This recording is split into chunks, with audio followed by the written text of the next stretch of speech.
வணக்கம். தாய் கொடுத்த தாய்ப்பாலுக்கு வணக்கம். என் தாய்க்கே தமிழ் கொடுத்த தமிழ் பாலுக்கு வணக்கம். எல்லாரும் தமிழர் ஆயிட்டாங்க. நீங்க இப்படி இனவெறிய தூண்டலாமா என்ன?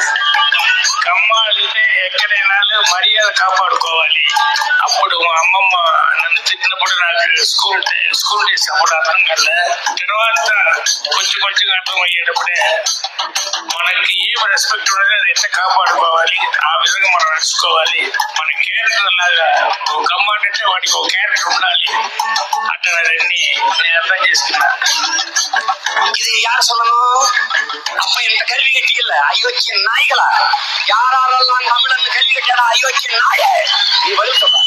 பதில் தானே நான் சொல்றேன். பதில் எப்பவுமே ரெண்டு விதமா சொல்ல முடியும். ரெண்டு விதமா சொல்லலாம். ஒண்ணு கேட்ட கேள்விக்கு நேரடியா பதில் சொல்ற ஒண்ணு, இன்னொன்னு கேட்ட கேள்விக்கு பதில அவங்களே தேட வைக்கிற அளவுக்கு பதில் சொல்றது. ரெண்டு விதம் இருக்கு. அதுல ஒரு விதத்தை நான் இப்ப சொல்றேன்.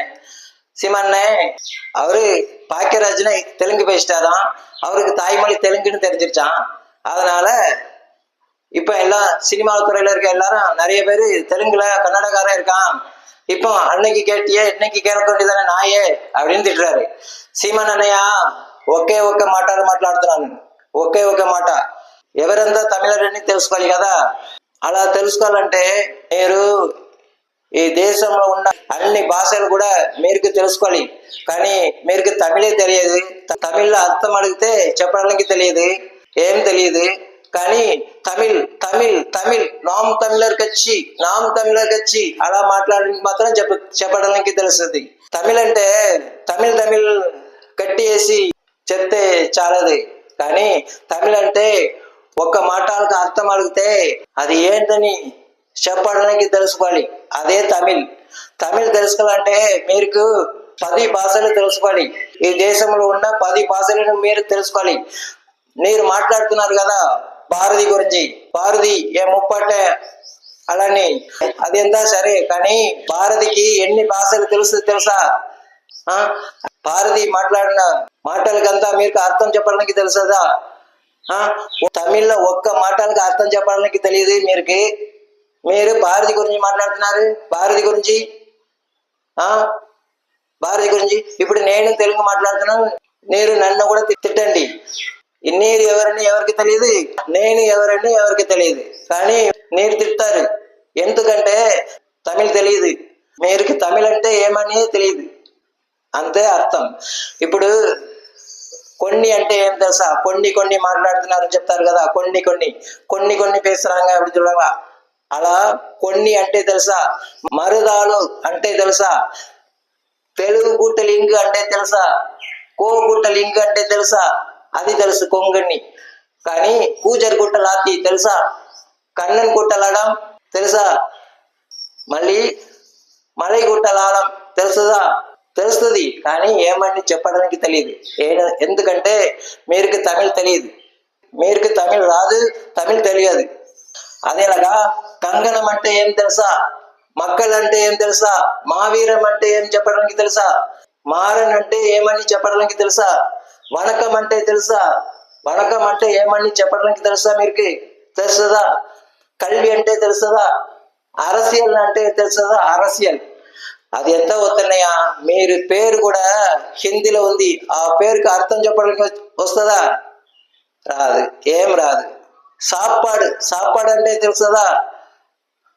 అన్నం, భోజనం, సాపాడు ఉంది కదా, ఆ సాపాడు తెలుసదా? ఇట్లా ఏం అడుగుతా కూడా ఒక్క మాటలు కూడా అర్థం తెలియదు మీకు. మీరు తమిళ గురించి మాట్లాడుతున్నారు, భారతి గురించి మాట్లాడుతున్నారు, తమిళ దేశం గురించి మాట్లాడుతున్నారు. ఎట్లా మాట్లాడవచ్చు? அதனாலதான் சொல்றேன் சீமானே, உங்களுக்கு மொழி தெரியாது. இப்போ யார் தமிழன் வேணும் அப்படித்தானே? யாரெல்லாம் தமிழன் தெரியணும் அப்படித்தானே? ஒரு விஷயம், நீங்க யாரெல்லாம் தமிழன் தெரியணும் அப்படின்னா ஒரே ஒரு விஷயம் பண்ணுங்க. நாம் தமிழர் கட்சி ஆட்சிக்கு வந்தா தமிழ்ல பேர் வச்சவங்க தான் அரசு பணி வழங்கப்படும் அப்படின்னு சட்டம் கொண்டு வாங்க. அப்படின்னு உங்க கட்சியில தீர்மானம் கொண்டாங்க. இந்த நாட்டுல தமிழ்ல பேர் வச்சவங்க தான் அரசு பணி வழங்கப்படும் அப்படின்னு நீங்க சொல்லுங்க. அப்படி சொல்லும் போது எதிர்ப்பு எங்க இருந்து வருதுன்னு பாருங்க. அப்பதான் தெரியும் உங்களுக்கு யார் எதிரினும் நீங்க யாருக்கு எதிரினும். ரெண்டு விஷயம் இருக்கு. தமிழ்ல பேர் வச்சாதான் அரசு பணி வழங்கப்படும் அப்படிங்கிற சட்டத்தை நீங்க கொண்டு வாங்க. நீங்க மேடையில முழங்குங்க. அப்போ தெரியும் தமிழுக்கு எதிரி யாரு, உங்களுக்கு எதிரி யாரு, இந்த நாட்டுக்கு எதிரி யாருன்னு. அப்பந்தான் தெரியும் நீங்க யாருக்கு எதிரின்னு. எல்லாத்தையும் விட மிக முக்கியமா நீங்க எதிரி யாருன்னு முதல்ல தெரியும். இந்த தமிழுக்கு தெரியும், இந்த தமிழனுக்கு தெரியும், இந்த நாட்டுக்கு தெரியும் நீங்க யாருன்னு. அதுல அப்படி தமிழ்ல பேர் வச்சாதான் அரசு பணி வழங்கப்படும் அப்படின்னு அறிவிக்கும் போது பிரச்சனை, எதிர்ப்பு எங்க இருந்து வருதுன்னு மட்டும் பாருங்க.